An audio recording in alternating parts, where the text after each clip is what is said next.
Muchas gracias por la presentación. Sí. Hola, buenas tardes a todos.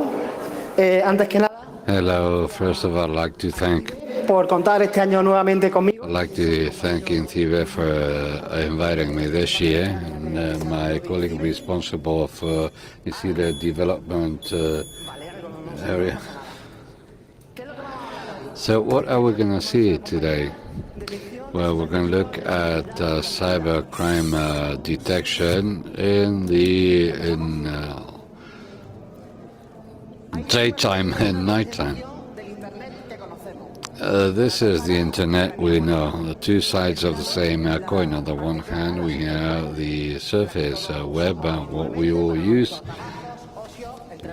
work, leisure, whatever, and then we also have the other side, which is not as clear, darkness, and what we call deep web. And on both sides we see cybercrimes, and this is what we're going to tell you of today precisely.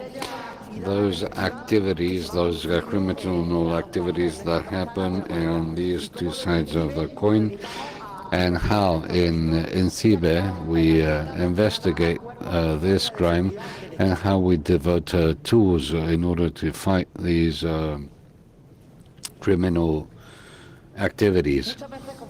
Very often we confuse terms of surface web, deep web, and dark web, and this is what I'd like to clarify with these slides. Surface web are those parts in internet that are accessible and that indexed with the main searches that or engines that we use, Bing, Yahoo, etc. And then the deep web that's accessible but is not indexed by these engines. For instance, the content of your email accounts or the information stored in your corporate networks. And finally, the dark web, what is restricted and non-indexed, not indexed, because we can access the content of the net itself. So we need to use a specific web freenet clients or other. So if we look at the year 2017, we may highlight some events such as everything that happened related to ransomware or information leaks or issues related to botnets. And this is what my colleague is going to start talking to you about. Thank you very much. I'm going to tell you about security issues that we've seen in 2017 and how they're related to the subject we're treating, as to whether they happen in daylight on the surface web or the dark web. Let's begin with ransomware. I'm sure that you've all heard about WannaCry, Petya, etc., and then other things that are less known but that have also affected our companies and bank institutions, even though it's true that in general they've affected Eastern European countries, mostly Russia.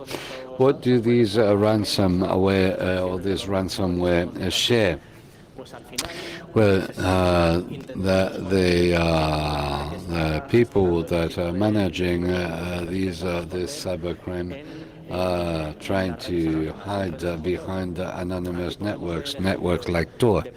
Here we have examples of the typical panels in order to rescue the files that have been encrypted in computers, and what they share, what they have in common is that in order to access them, you have to access the Tor network. They're trying to hide their activities behind the Tor net. This is something that's happened in daylight, in clarity, and they are hiding behind Tor in order to hide, thanks to the anonymity offered by these networks. And there's also the information leaks.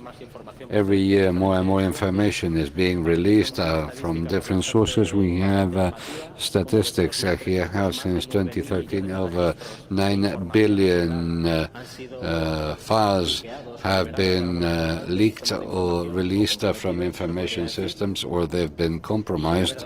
And the true problem here has to do with these statistics we see underneath, and that is that only 4% of that information was encrypted. This means that the rest of the information that was stolen was publicly accessible. Here we see the evolution in 2005, 2006, where we started seeing lots of information theft, but we see that these balls start growing.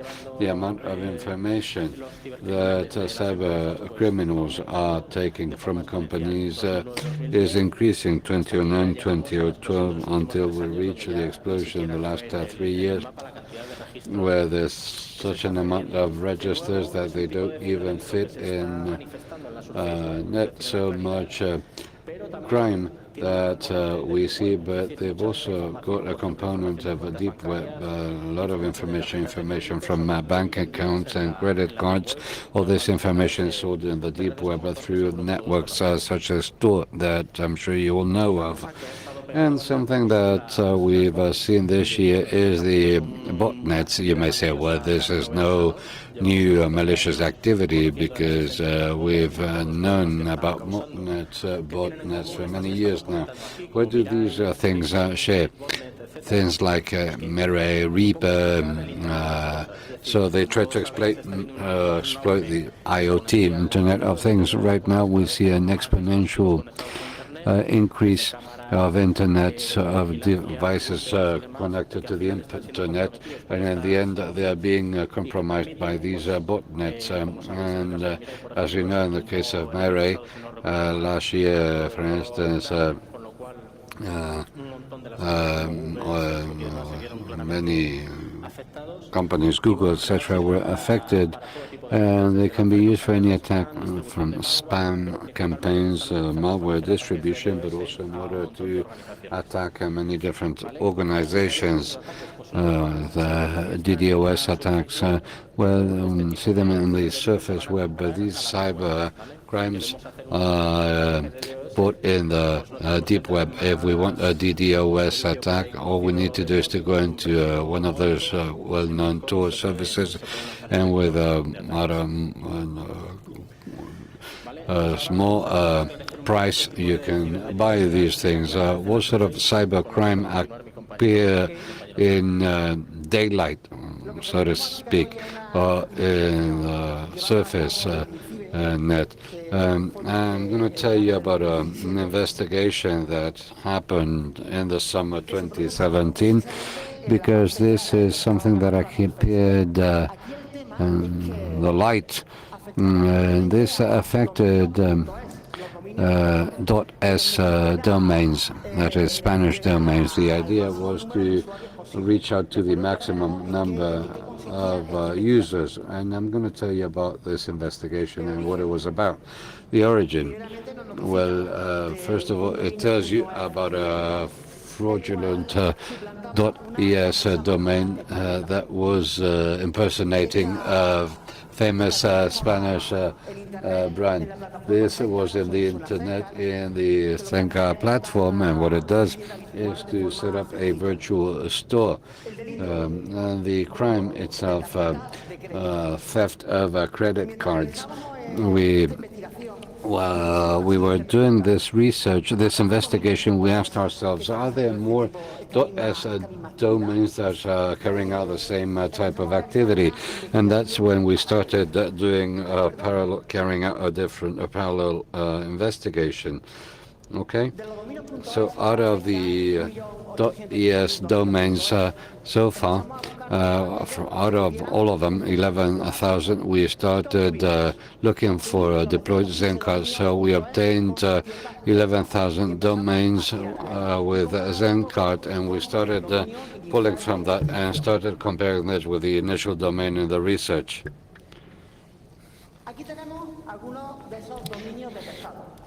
Some of these domains are detected with names like, for instance, lawyer in Marbella, .breeder.es, or save and light car rental, beauty and health, and army.com.s and policeonline.s.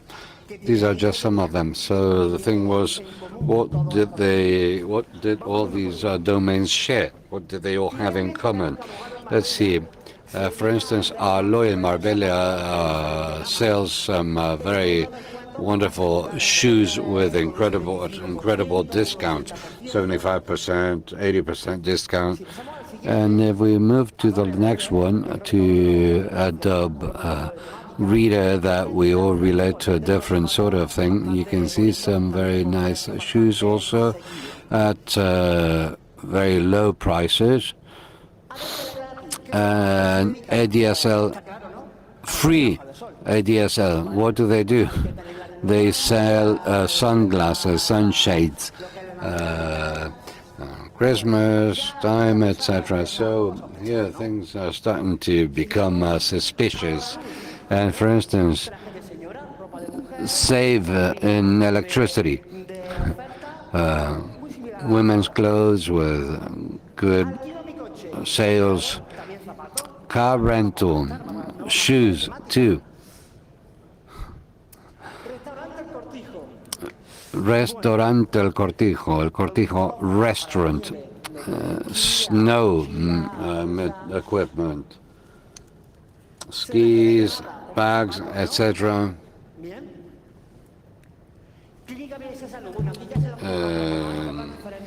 Here they have different types of material, women's bathing suits, t-shirts, etc. Army.com.es, sweatshirts, and the last one, onlinepolice.es. What are they going to sell? They sell shoes.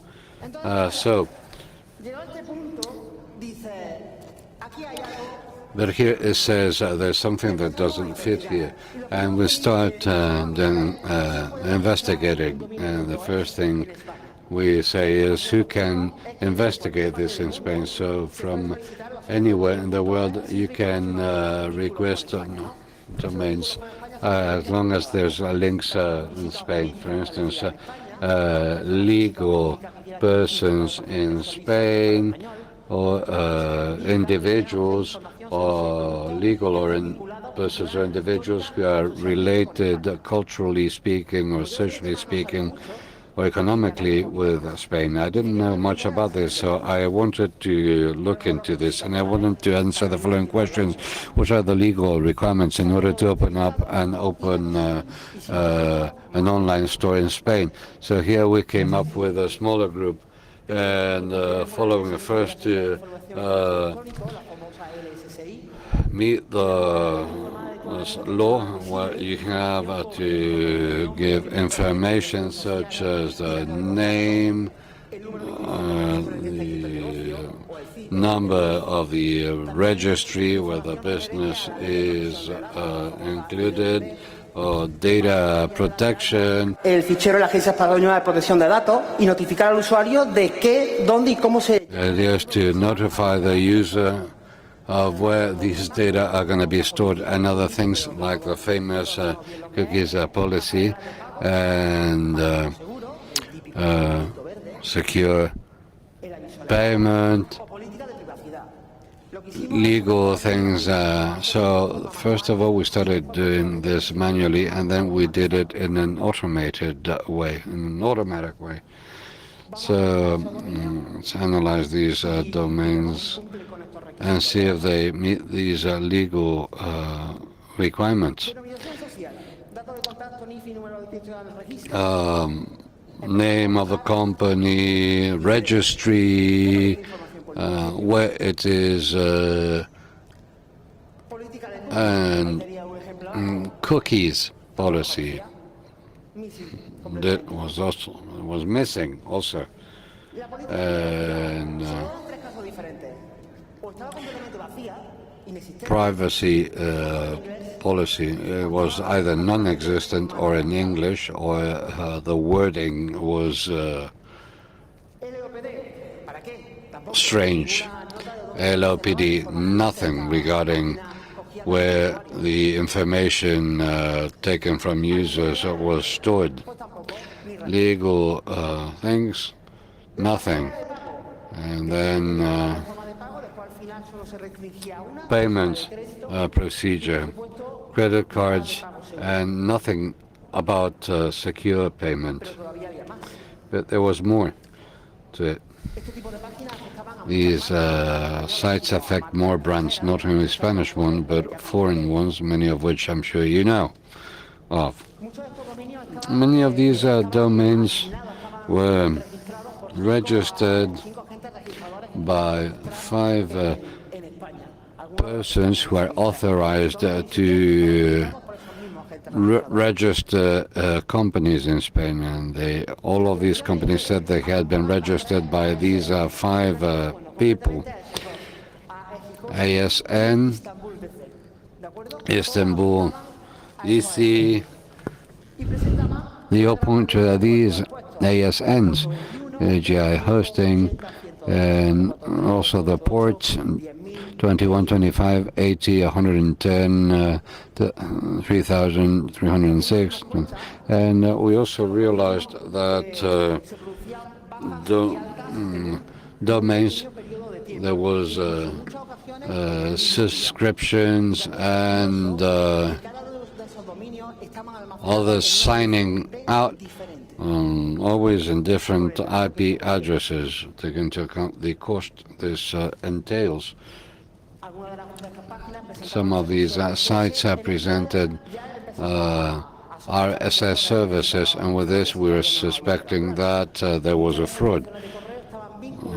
Many of these email addresses were related to fraudulent activities. So the question was, who's behind all this? Who do you think is behind all this? Following question that we'll try and answer. We find these certificates, and that take us to this server. When starting to do the analysis, we see China right away. We start analyzing this, and apart from these panels, these displays, I don't know whether this was 10,000 or 20,000. We also find characters that made us start being suspicious about the country that all this came from. When looking at administrative contacts, we see these different references, 163.com, Yenet, foxmail.com, and many of them led us to Chinese domains, and many of which were fake addresses. So we started looking at the platform security. We said, well, since you've set up all this, let's see if you've really done a good job, at least from the point of view of security. SQLs, SQLs had vulnerable addresses. We start looking at them all, and we see lots of vulnerability. The web server and Apache, that also presents a lot of vulnerability. Why should we worry? Why worry about security? Come on. So summarizing, what do all these domains share? First of all, they don't comply with legal requirements. Name of the product, nothing to do with the product as such, because they always speak about shoes, clothes, subscribing, unsubscribing. The administrative contact was fake, or the domain pointed at an Asian thing. No digital certificate in order to do the purchase, and here's the summary. We automate all this. Out of the 11,000 domains we detected, we see that 94% were potentially malicious. So we did the report in order to submit it to those who are responsible for this. But there's always, what if I pull from these different ends? What if I look into this? If I look into that? And here comes the surprise. So we start going into other things, and we find a server on the internet, a server by these same people, and we see the structure of the directories. We have all the folders, and within the folders there's all these subdirectories with Zenka about to be deployed. Okay, not only this, but there was also file.zip, and what was in it? Now let's look at the following one. Zenka, this is what we find, once again reference to the same thing. Okay, and what did this file have? It had a file like this, payment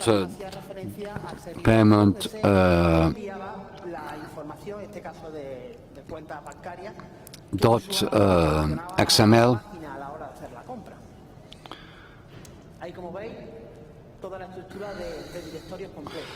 You see all the structure of complete directories, files, CSV with products of the store. They changed them, changed the names, products, everything. Like I said earlier, payment information, the domains, once again, China.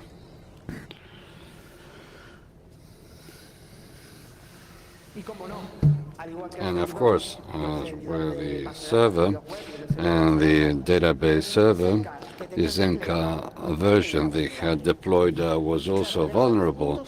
So once we reach this point, we say, all we need, I need is for you to give me the passwords. Yes.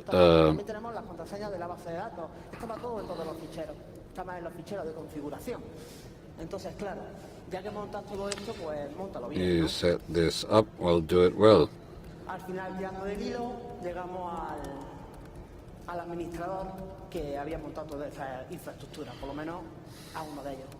So we get to the server that set up all this infrastructure, or part of it, okay?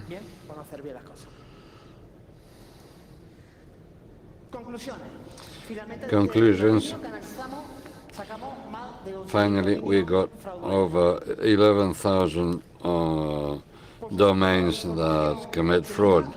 All the information obtained was handed to the authorities in order for them to act. So, conclusion is that nobody is free of being a victim. Cyber criminals also make mistakes.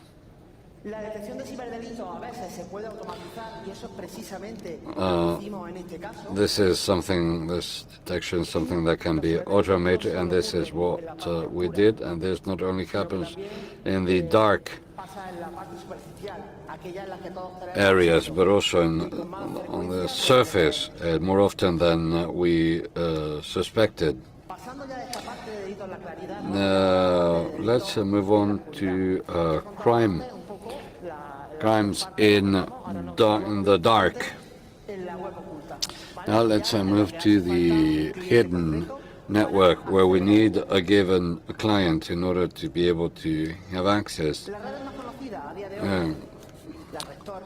Once we know the best door, I2P, the idea is to get anonymity and privacy. Whenever we speak about Tor, we always think about negative things. It seems that the whole criminal activity focuses in Tor. But what happens in Telegram or WhatsApp? Who uses Telegram? Who uses WhatsApp? Okay, so news like this, things that have happened this year. 50% euro discounts in stores like Mercadona, etc. And the idea was to get information from users in order to sell it, or things like child sex abuse and there's also jihadist propaganda. And it's not just Telegram, because this expands to other services we all know: Google Plus, Facebook, Twitter, YouTube, or Vimeo. So should we criminalize technology? We don't think we should make it illegal just because of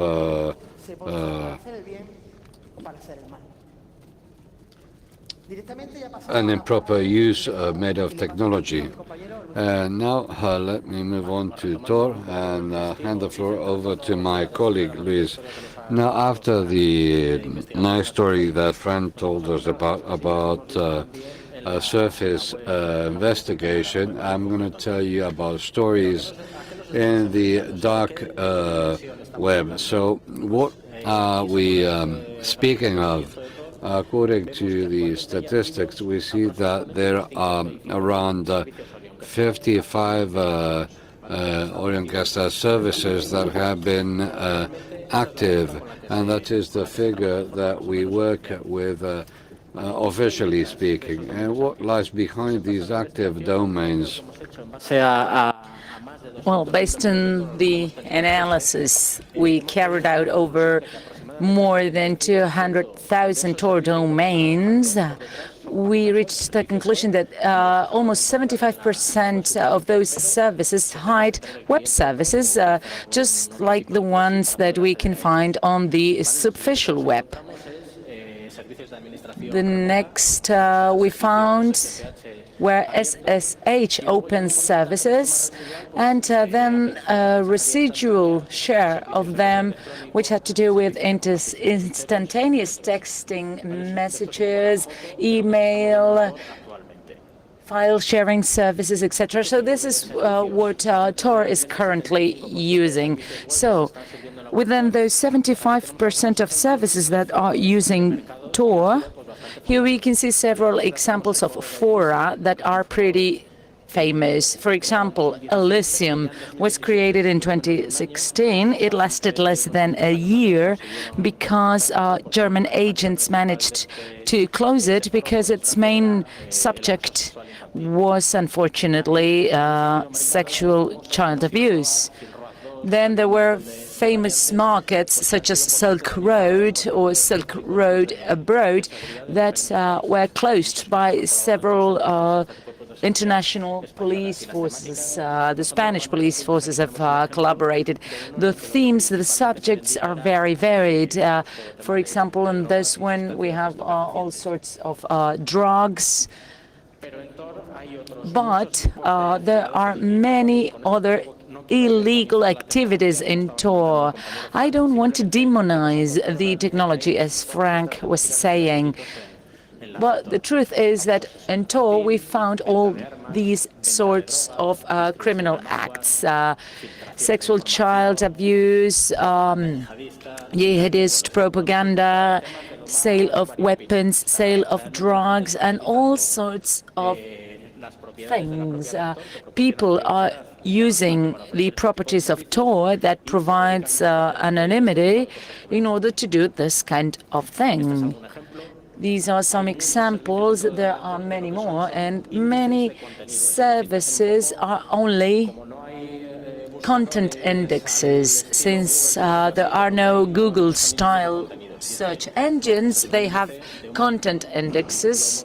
So, well, we've blurred it a little bit here in order to delete names and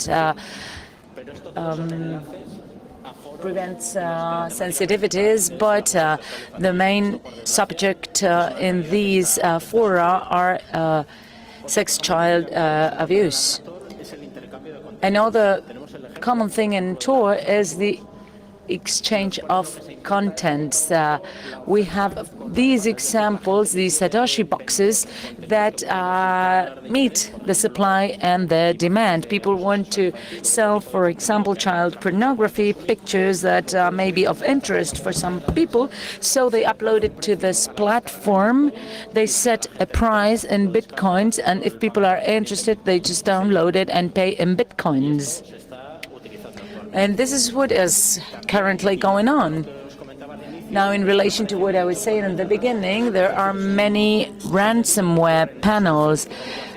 This is a crime that takes place on the surface. I'm sure we've suffered a ransomware attack at home or in our company, and the attackers actually meet in the Tor web.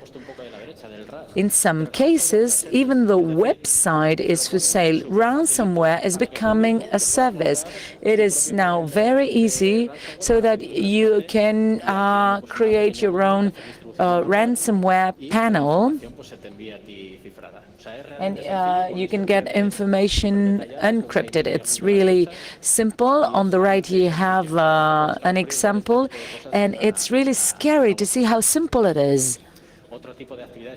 There are other illicit activities, for example, jihadist propaganda. Although this isn't the main means these people use to disseminate their contents, as they use other channels, for example, Telegram, WhatsApp, and other social media. Here we can also find this kind of information. And there are markets, as the ones we saw before, markets that sell all sorts of drugs, even referring to very well-known brands. Sale of weapons. There are many fora on the subject. And after analyzing all these different subjects, we can't help but wonder who is behind all these hidden services. Can we really know who is behind these hidden services? Well, yes, we can. How? How can we approach this? How can we locate cyber criminals? Well, we can follow the same procedure as for the social website. We try to find human errors, as people who are operating these services are human beings, and therefore they can make configuration mistakes. And we can also look for faults in the information department's systems. There are no 100% secure information systems, so we can try to verify if the information systems they are using are vulnerable, or maybe we can even find exploits and use them. Let's take a look at some de-anonymation techniques that we've used in some operations. For example, the first one, we can try to look for hidden services that, due to human mistakes, have been exposed both in the Tornet and in the superficial web. And if there has been a connection, we can use services, for example, SODAN, in order to find the real IP where those services are located, and then we can report this to security forces. We did this in one particular occasion, and we were able to disclose a hidden service provider that had more than 2,000 hidden services in Tor. We reported this to the police services, and they caught them because it isn't technically too complicated. Another technique that we can come across, or a technique that we came across actually, was this one.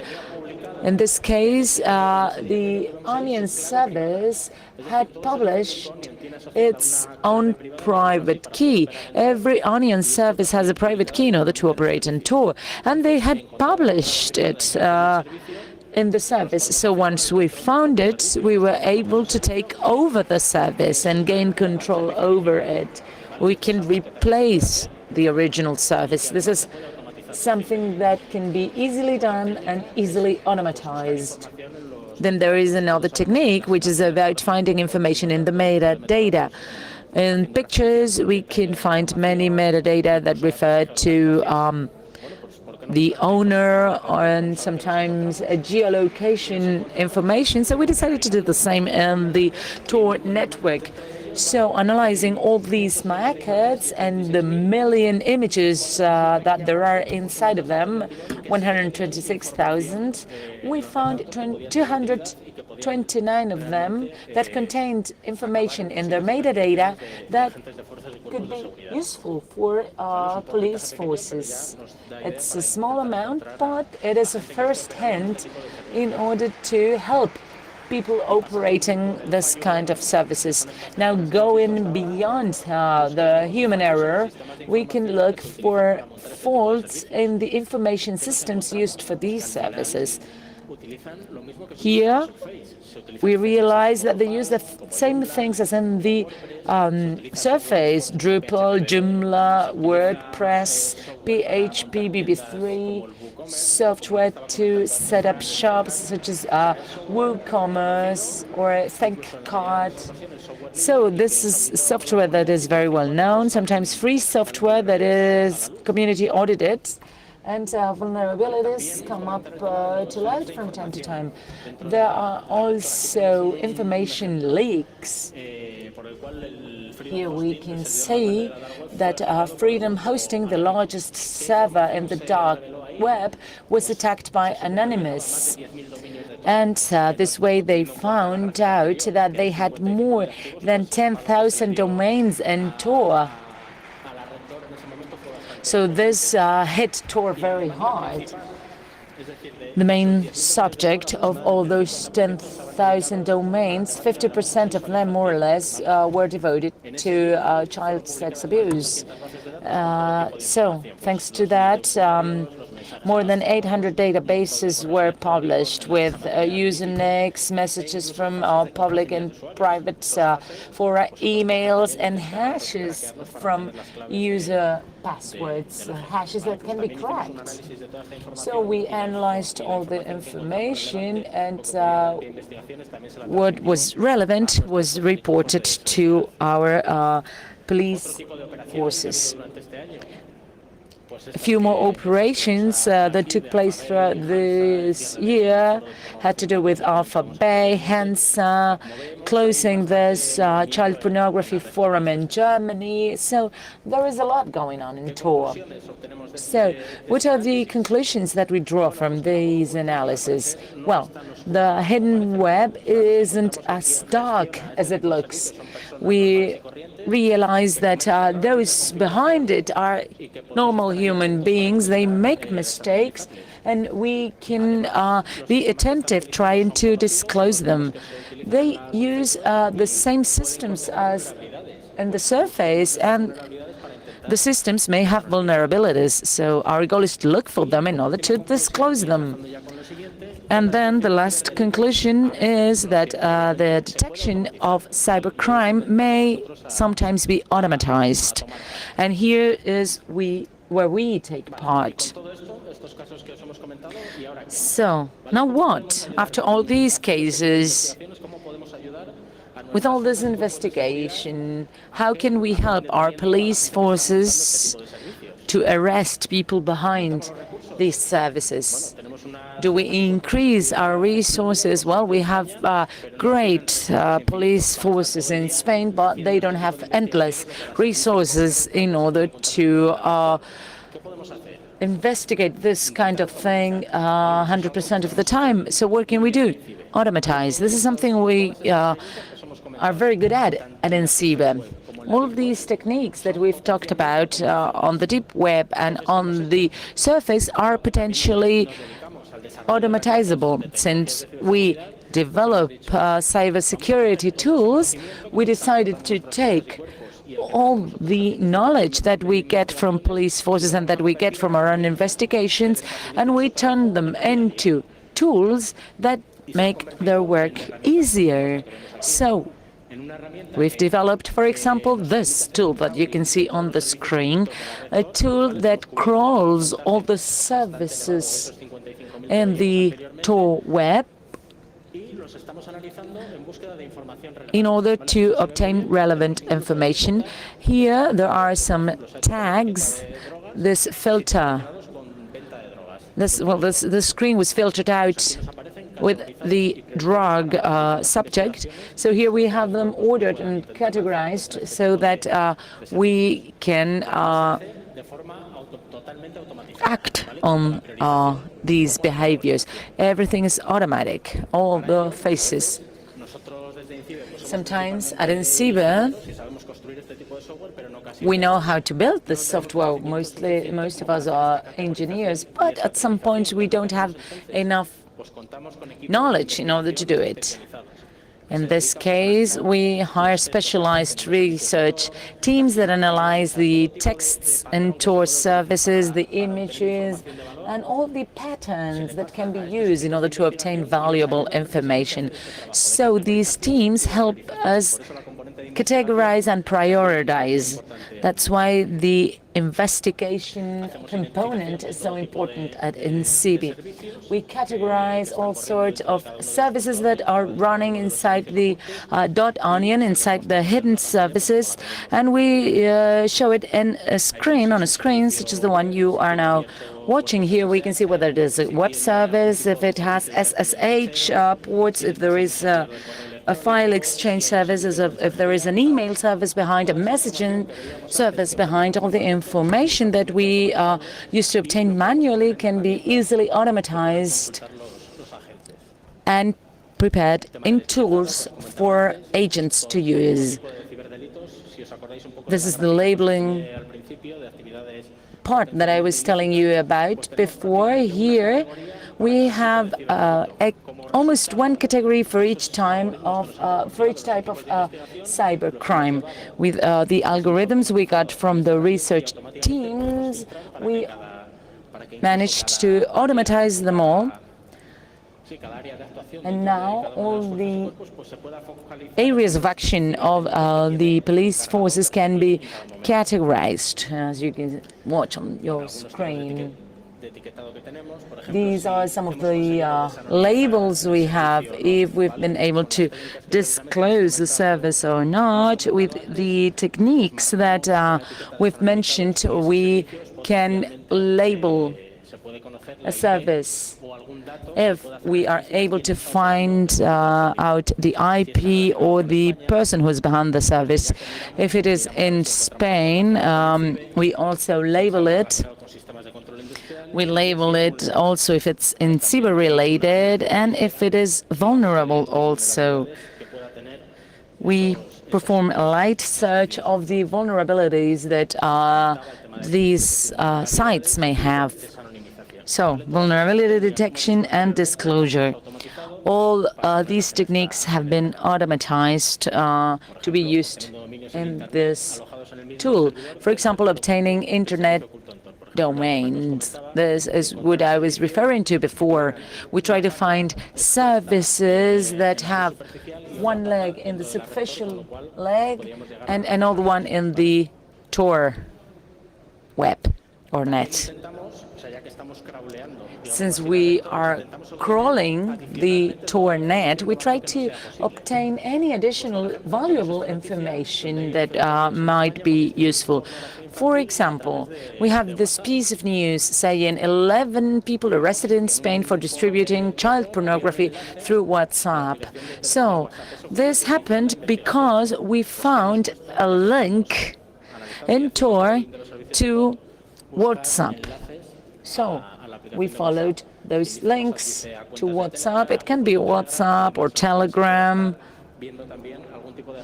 And here we can detect illegal activities. We try to obtain all sorts of information, telephone numbers, account numbers, links to Facebook or Twitter, in case we can relate Tor profiles with social media profiles, emails, and all the information that may enable us to disclose the people behind Tor services. And not only the people who have created them, but the people who are using them, because those may be offenders as well. We try to obtain Bitcoin wallets, GitHub links. This is also very important because sometimes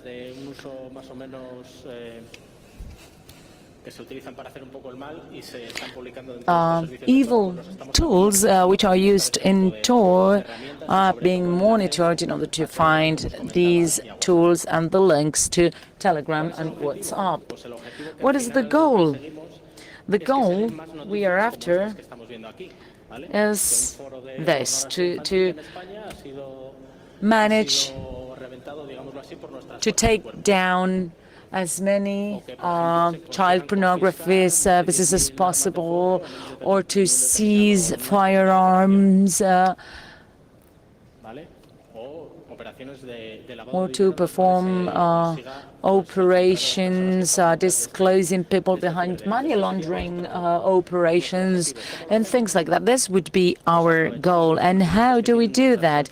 We take advantage of the knowledge of our police forces who are experts in analyzing this kind of crimes. We provide our capabilities, we develop tools and automatize these operations with the aim of making a safer cyberspace and a safer world. So thank you very much, and please, if you have questions, do not hesitate to ask them.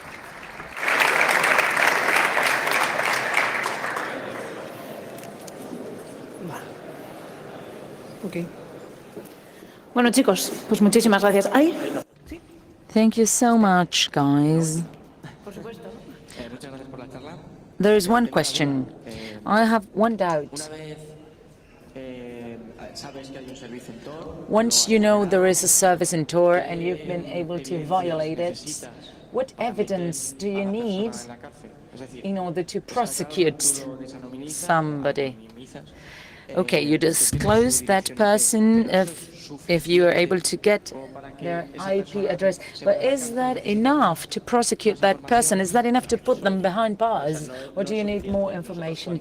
No, that's not enough. When we get that kind of information that may give rise to an investigation, that information goes to the police services, and it's police forces who launch the investigation and go after the person who's operating the service. We don't really violate the services inside Tor.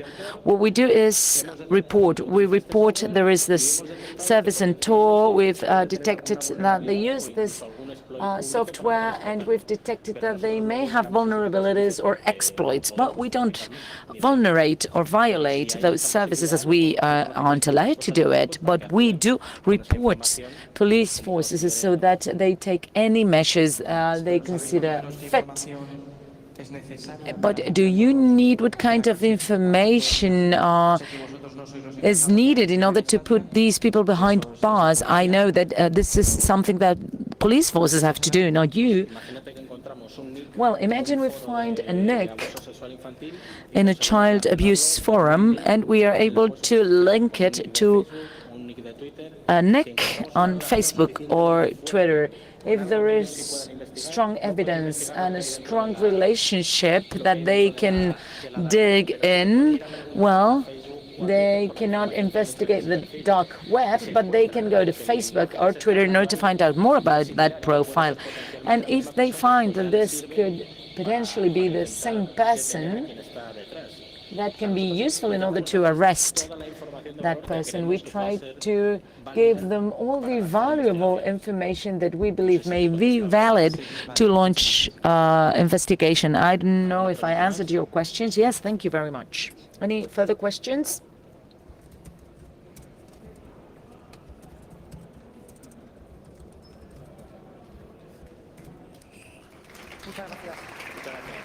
Thank you.